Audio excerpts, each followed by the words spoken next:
जय श्री कृष्णा, राधे राधे। जय श्री खाटू नरेश की। कैसे हैं आप लोग मित्रों? गोविंद कथासार चैनल में आपका स्वागत है। आज मैं आपके समक्ष माधव दास जी और जगन्नाथ जी की सत्य घटना लेकर के प्रस्तुत हुआ हूँ। तो आइए शुरू करते हैं। एक बहुत बड़े कृष्ण भक्त हुए थे मित्रों, जिनका नाम है श्री माधव दास जी महाराज। माधव दास जी और श्री जगन्नाथ जी बहुत ही घनिष्ठ मित्र थे। एक दिन श्री जगन्नाथ जी माधव दास जी को बोले कि माधव दास, बहुत दिन हो गए, वृंदावन की बहुत याद आ रही है। मन कर रहा है कि कहीं कुछ चोरी करके खाया जाए। माधव दास जी बोले, प्रभु आप बताओ क्या खाओगे, वही चीज़ आपके लिए मंगवा देते हैं।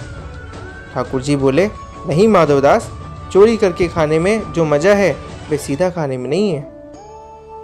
माधव दास जी बोले, तो बताओ मित्र, कहाँ चोरी करनी है? कृष्ण जी बोले, इस राज्य के महाराज के बाग में कटहल लगे हुए हैं, वही चोरी करके खाएंगे। माधव दास जी बोले, कृष्ण, वह राजा तो मेरा ही शिष्य है, मैं ऐसे ही मंगवा देता हूँ। ठाकुर जी बोले, हम तो चोरी करके खाएंगे मित्र। माधव दास जी बोले, चलो कोई नहीं, प्रभु जैसी आपकी इच्छा, किंतु चोरी कैसे करेंगे हम? मुझे तो चोरी करनी नहीं आती। इस पर श्री मुरली मनोहर बोले, तुम चिंता मत करो माधव दास, मैं तुम्हें चोरी करना सिखाऊंगा।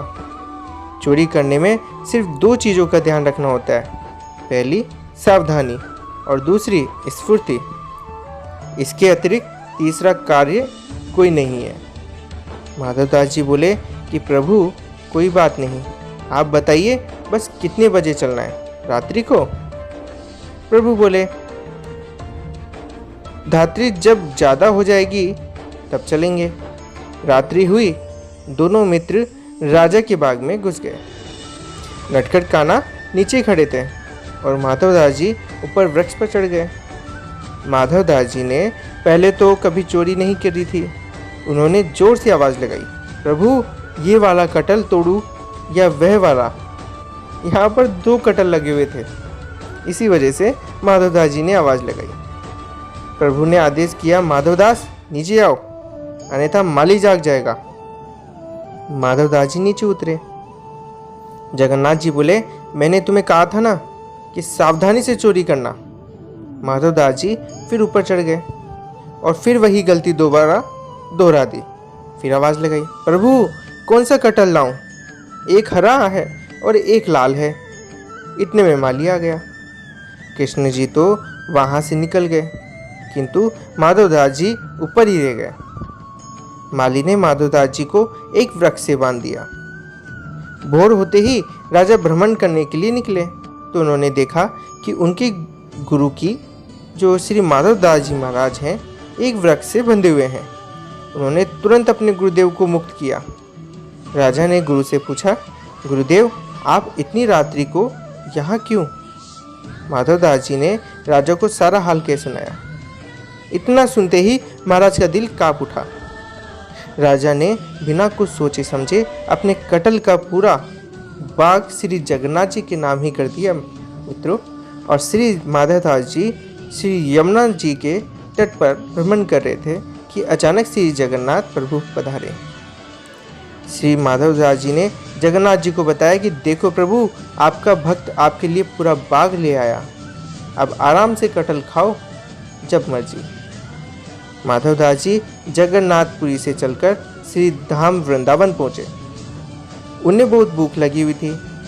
अब माधव दास जी श्री निधिवन धाम चले गए। श्री बांके बिहारी जी महाराज को राजभोग की सेवा दी जा रही थी। द्वारपालों ने माधव दास जी को एक मुट्ठी चने दे दिए और माधव दास जी यमुना मैया के किनारे गए।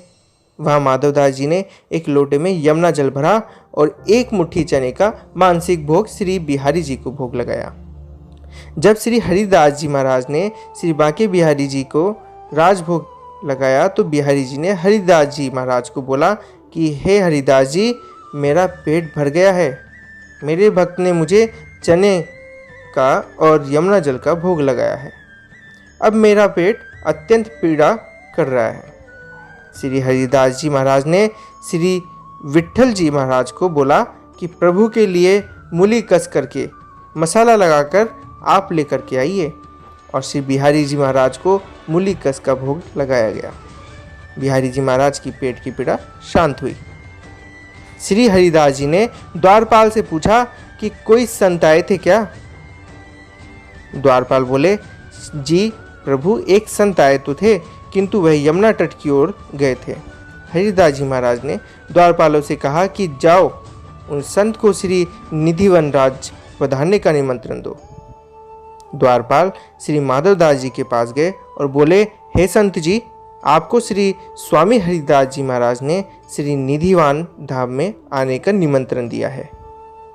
हरिदास जी महाराज का नाम सुनते ही श्री माधवदास जी भी दौड़े दौड़े श्री निधिवन धाम पहुँचे, और श्री हरिदास जी महाराज ने श्री माधवदास जी महाराज को समझाया कि हे माधवदास, हमारे बिहारी जी बहुत कोमल है, इनको चने का भोग या कठोर वस्तु का भोग नहीं लगाया जाता। अतः इस पाठ से हमें यह सीख मिलती है कि प्रभु हमारे भक्त के भाव पर ही रिझ जाते हैं। जैसा हमारा भाव होगा वैसे प्रभु हमारे साथ में व्यवहार करते हैं। तो इसी तरह से मित्रों, आपके समक्ष श्री बिहारी जी और हमारे जगन्नाथ जी की जो मैंने सत्य घटना कही है, उसी से मैंने सिर्फ यही बताना चाहा है कि हमारे प्रभु हमारे भाव के आधार पर हमारे साथ में व्यवहार करते हैं। जैसा हमारा व्यवहार होगा वैसे उनके भाव होंगे। अगर हम सोचेंगे कि उनको भूख लगती है तो उनको भूख लगेगी। अगर हम सोचेंगे कि उन्होंने हमसे कुछ मनोकामना की, हमसे कुछ मांगा है, हमसे कुछ चेष्टा की है लेने की, कोई भी हो जो उनको प्रिय वस्तु लगती हो, तो सिर्फ ये भावों पर निर्भर करता है। हमें भी उसी तरह से व्यवहार करना चाहिए। हमें अगर हम ये सोचते हैं कि हमारे लड्डू गोपाल जी को भूख लगी है, आज वो यह खाने की इच्छा रखते हैं, ये दिल से बात उठती है मित्रों। ऐसा नहीं है कि हम जानबूझ करके हम कुछ भी बोल रहे हैं, लेकिन ये बात खुद ब खुद हमारे दिल में आती है, मन में आती है, हमारी सोच में आती है। इसलिए आती है कि हमारे प्रभु हमसे वही खाने की इच्छा रखते हैं। जिसके घर में जो देव होते हैं वह वही बनवाते हैं जो उनको खाना होता है। बस हमें उनके साथ में भाव भी वैसा ही रखना होगा। जैसे कुछ भी खाने से पहले हमें सबसे पहले हमारे देव जिन्हें हम मानते हैं उनको खाना अर्पित करना चाहिए, उनको खाना खिलाना चाहिए। हमें ये भी सोचना चाहिए कि उन्हें भी भूख लग रही है। फिर आप देखिए, आपके दिल में खुद ब खुद ऐसी बातें आएगी कि प्रभु हमसे बातें कर रहे हैं, प्रभु को भूख लग रही है, प्रभु को आज ये हुआ है, प्रभु हमसे ये चाहते हैं, प्रभु को प्यास लग रही है, प्रभु घूमना चाहते हैं। सब चीज़ें वही होगी जो हम लोग मांगते हैं, जो हम लोग चाहते हैं, या प्रभु हमसे जो चाहते हैं। मित्रों, बात इतनी नहीं है कि हम क्या चाहते हैं, हमें क्या चाहिए, हमें वो चीज़ें नहीं रखनी है। हमें वो चीज़ें रखनी कि प्रभु को क्या चाहिए, प्रभु हमें खुद ब खुद देंगे।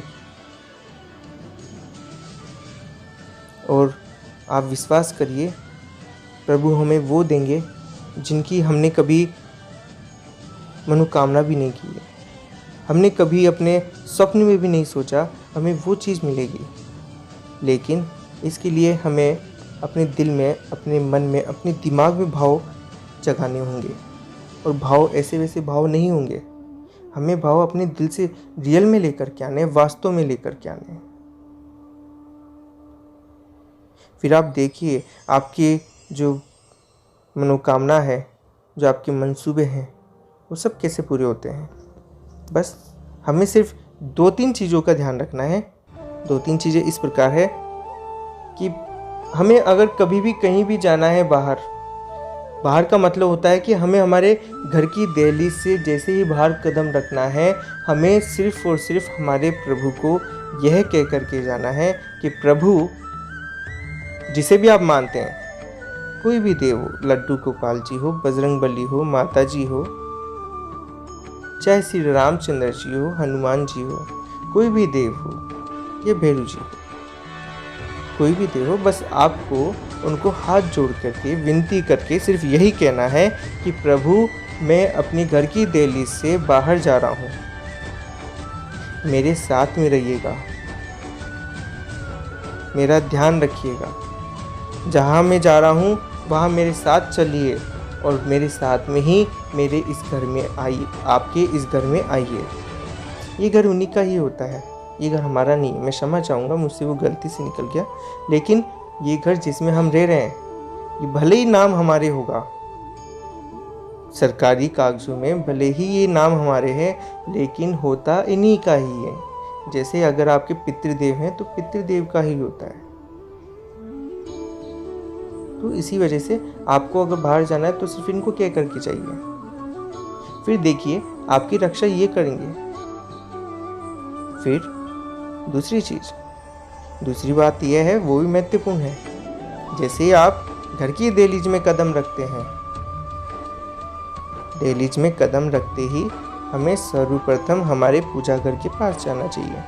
अब पूजा घर के पास जा कर के हमें सिर्फ इतना कहना है, हाथ जोड़ करके निवेदन करना है कि प्रभु, मैं बाहर जा कर के आया हूँ आपके साथ, सही गया था, सही आया हूँ, आपका बहुत बहुत धन्यवाद। अब आप आपके इस घर में विराजमान हुई है। बस उनको इतना कहना है। तीसरी बात, ये भाव की भूखे हैं, मैंने पहले भी कहा है।